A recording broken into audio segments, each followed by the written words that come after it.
segment, so stay with us for that. It's going to be good. I don't think I've ever really eaten any authentic Indian food, but you know, I can't do anything spicy. I know, and so that's typically why she's missing out on life. I know, I really am. I don't know why that is, but yeah, I'm so sensitive. Did we have a dissertation once as to why spicy food is good? Like, she literally grilled me for like 20 minutes on what's enjoyable about it. I just and don't we get walked it. through the process, and I said, "What?" First of all, I kind of like it. I mean, because my thinking is that it doesn't taste as hot to you as it does to me, but no, it does. You just don't mind. I like the pain. So, yeah, see how weird that is. I don't like pain. So and it's like I can't enjoy the flavor of food when it's. But let me ask you this: do you ever occasionally eat like lemon heads or something that's sour? Love. Okay, it's I love the sour. same thing, lady. Is it? Yeah, because you're uncomfortable when you make the pucker face and all that. It's the same thing you're going through. I guess, but it doesn't make me sweat. Speaking of, by the way, we're going to do that a little bit later. Yes. We're not going to sweat. We're going to show you why we were sweating. We were yoga. Sweating to the oldies, man. Yeah, we tried out hot yoga recently. If you've never done it, I hadn't. You hadn't either, right? No. Okay, that was going to shock me if you're like, yes, I've been a yogi for years. No, we went and tried hot yoga at a local studio here in Lexington. It was awesome. You went back, right? I went back for an actual class that they had, actually just yesterday. So we'll tell you where that was and just kind of our experience with hot yoga, if you've thought about it, because that's kind of how I was. I was really excited when we did the story, because I've thought about doing hot yoga before. But it's one of those, a specialty class like that kind of can be intimidating. But we did it, and we'll show it to you in just a little bit. You know, the first time I ever heard of hot yoga came from a guy that works here. You'll never guess who it is. Swear to God. Alan Cutler was doing hot yoga. Hot yoga. Now imagine being next to that guy for hot yoga. Just I think hair eventually alone. that class was just Alan. It was just Alan. And people started vacating and canceling that class. That's right. He's like, I'm so good. They've got me in a one-on-one. I think they're trying to learn from me. I didn't believe that for years when I first got here. People would talk about how Alan did yoga, and I was like, oh, okay, all right, sure. No, he apparently hot really yoga does. on top of it. Yoga. But he loved it. I don't know if he still does it, but he swore by it. Yeah. I have a scratch on my nose. I noticed. What is that from? I don't know, but this is a telltale sign of old age. You got injured? You don't know how? Yeah, because every time I see an old guy, you go, Papa, what happened to your face? I don't know. And they've got a cut someplace. Yeah. I have no idea where this came from. Really? Maybe you scratched yourself in your sleep. I don't know. I don't know. Well, maybe. I think you'll be all right. You ready to do some hot topics? Let's do it. Hot topics. Well, a win for our beloved Kentucky Wildcats. They defeated Missouri 87-66 back on Saturday night. Kevin Knox was able to play. And played well, might I add. Yeah. He was mentioned Friday in that Yahoo Sports story about alleged NCAA violations discovered in a federal investigation. An internal review determined there was no eligibility issue with Kevin.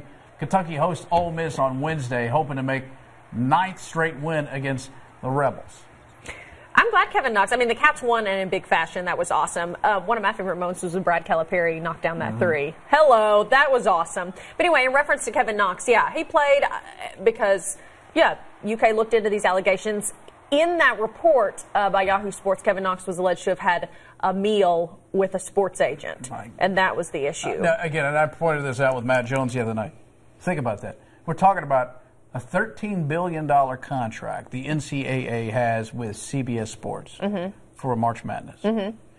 They're using a microscope to look and see if Kevin Knox got a medium rare at Texas Roadhouse.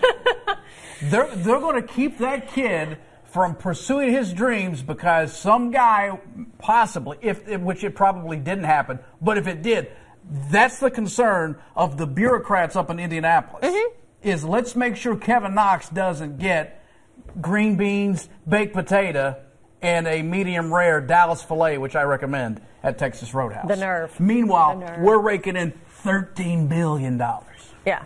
It's when you step back and really think about when you just think, NCAA violations, they broke the rules, they need to get in trouble. It's like when you step back and think how bogus these rules are and bogus, it's just like, come on. You got to get rid of that amateur status and let the kids make the money on their own. And this is what, we're not asking for anything other than what every other scholarship or college student is allowed to do, except for football and basketball players. Everybody else can go make extra money doing something, but they're not allowed to. And the reason is because if they were allowed to, then say sponsors and other advertisers may go directly to the kid and say, would you like to endorse my product? And that means the money doesn't go then to the universities. Yes, exactly right. That's it. That's all it is.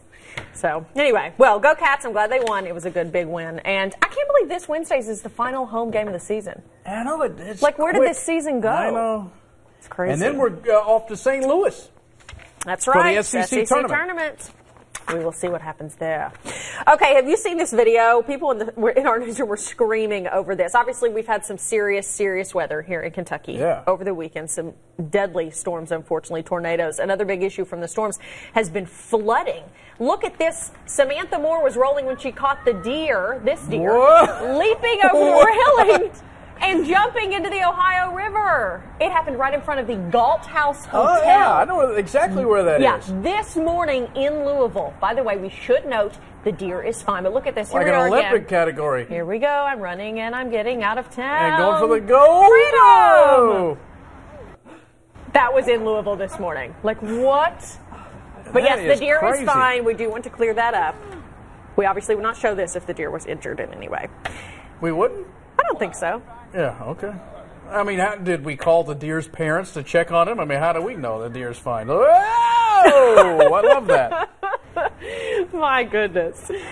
Oh, well, famous streaker strikes again. Mark Roberts, he crashed the 2018 I can't even look. Olympics it's so foul. Following the men's speed skating event, donning a pink tutu and his trademark monkey pouch. If you need to know, that's why it's blurred out, okay? Yeah, he had peace plus love painted on his torso. He slipped on the ice a few times before he was escorted off. The Streaker.org reports Roberts' first stunt happened back at a 1993 rugby match in Hong Kong. He's been streaking we had ever to since. blur out the monkey?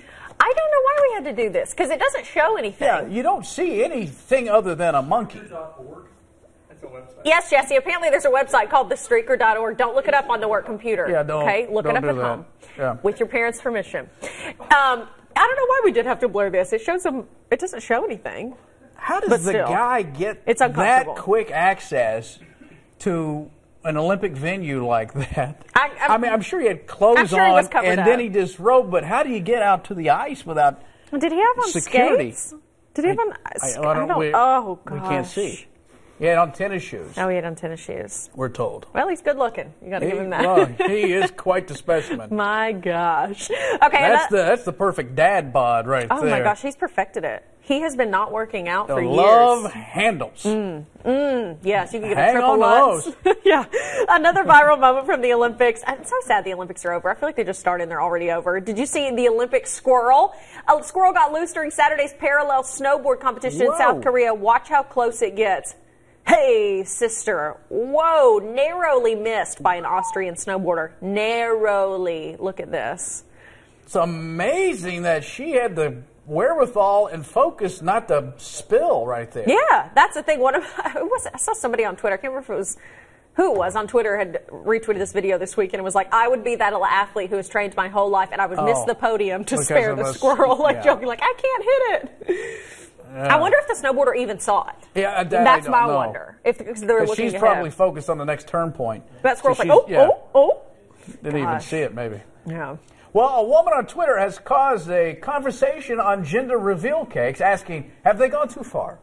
A woman wrote, I don't understand what people think babies are, what straight people think babies are. Gender reveal cakes are when expectant parents, of course, cut into a cake. It's either pink or blue and reveals the gender of the baby. A Twitter user shared several pictures of gender reveal cakes. These are some examples of that. Yeah, mustache or bows, we want to know. So I guess, this person's just saying, like, why are you labeling things like this? I guess is their question. Buck or dough. This is my favorite. Cut to know. Buck or dough, cut to know. I love it.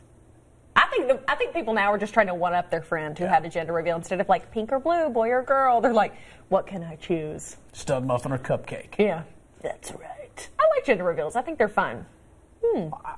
I appreciate when they actually do the reveal, though. Me too. As opposed to keeping a secret until the day of the birth. Yeah. Or not wanting to know. Because, again, I got in an argument with my brother and his wife on this. It's selfish. To not tell other people what it is? Correct. So now I got to wait and figure out what to buy. Why can't you just tell me now? It's right there on the ultrasound. Right. Ask the OBGYN. if it's a boy or girl, and don't keep us waiting. Yeah, I'm glad. What's so fun about that anyway? I'm glad we've gotten to the heart of this, that your brother's baby is about you. Correct. Solely about you. As the number one uncle, I need to know now so I can go ahead and start planning on what I'm going to get that guy. That's true. Or girl. We don't know. So far, been boys. My parents didn't find out with either. I have two siblings. They found out with my younger brother on accident. The doctor accidentally told them. My parents always said, my mom too, was like, when else are you going to get a surprise like that in your life? When you have your baby, then to find out the gender then. That's like one of life's true, real surprises. I mean, I don't have any children, so I don't know. I say that I would not want to find out the gender until birth. But man, it'd be like, I gotta know. So you don't want to know. I don't think so. And you're going to keep everybody who is planning on giving you something at the baby shower. Now they got to wait. Okay, if I'm creating a human in my own but body, you can't even have a baby shower because we don't know what it is. Because it's a baby. That's selfish. What else you need to know. But you got to buy pink or blue, don't you? No, you could buy gray or yellow or white. Oh boy. Green. Yeah, just buy white. That baby's going to be pooping on everything and you bleach it anyway. Don't like it. Parenting advice from the two of us who have no children. Are you going to do this one? Sure. Dunkin' Donuts is now offering 3 Girl Scout cookie-inspired coffee drinks. 3 flavors can be added to any coffee beverage you get from Dunkin'. The flavors are Thin Mints, Coconut Caramel, and Peanut Butter Cookie. They debut in stores today and are available through May. Thin Mints all the way. I'm down with this. I love it. You know, I have 3 boxes of Thin Mints in my kitchen right now. Of these seasonal concoctions. I don't know why. I don't know why we just can't have standard fare. Ooh, our camera op Alicia said they're wonderful. These are. Well. News of SpongeBob SquarePants ending has fans up in arms. They're just outraged. According to a tweet, the cartoon is set to end on March 1st. But it turns out that's a rumor. It was circulating this weekend that Nickelodeon's popular show was coming to an end. It was a fake tweet from what appears to be the verified SpongeBob SquarePants Twitter account. Uh-oh. Why would you do that? I don't know. Somebody clearly hacked? hacked them or something like that. No, SpongeBob is not going away. I mean, that's an odd crime to commit. It is. I've hacked SpongeBob, and I'm telling all his fans that it's over. That's right. About to break some hearts, people. All right, those are our hot topics today, everybody. All right, well, stay with us. I keep waiting for that thing, but we've canceled that. Stay with us. We prepare to get zen. That's right. We are trying out hot yoga. Come sweat it out with us at Lexington's Creative Yoga when we come right back. Stay with us. You're watching Live with Lee and Hayley.